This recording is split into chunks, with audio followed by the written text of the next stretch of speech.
আজকে প্রায় 2টা-2:30 নাগাদই আমাদের GRPF, police, RPF plus BSF এর যারা গোয়েন্দা শাখার আছে আমাদের, আমরা মোট 12 জনকে ডিটেইন করেছি সন্দেহজনকভাবে।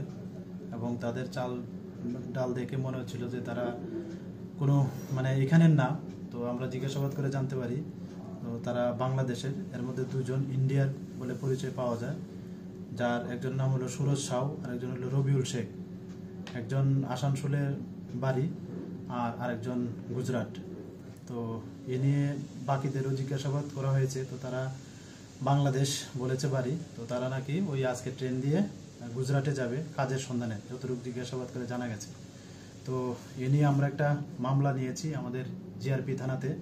তো আমরা উপযুক্ত আইনি পদ্ধতি যা আছে আমরা সব মেনে কালকে তাদেরকে আগরতলা মহামান্য আদালতে প্রডিউস করব। মোট কতজন আটক করা হয়েছে? মোট আছে 12 জন। এর মধ্যে 6 জন মহিলা, 6 জন পুরুষ লোক এবং 2 জন বাচ্চা আছে।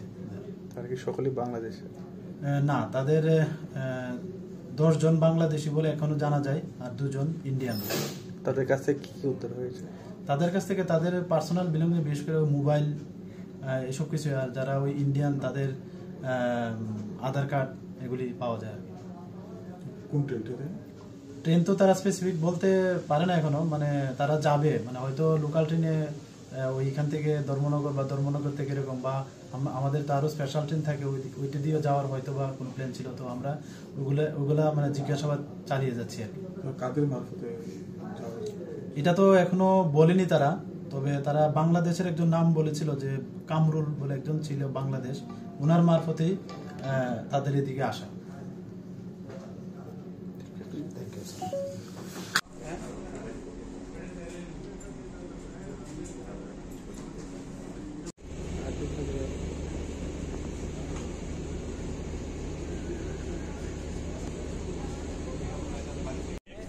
আচ্ছা।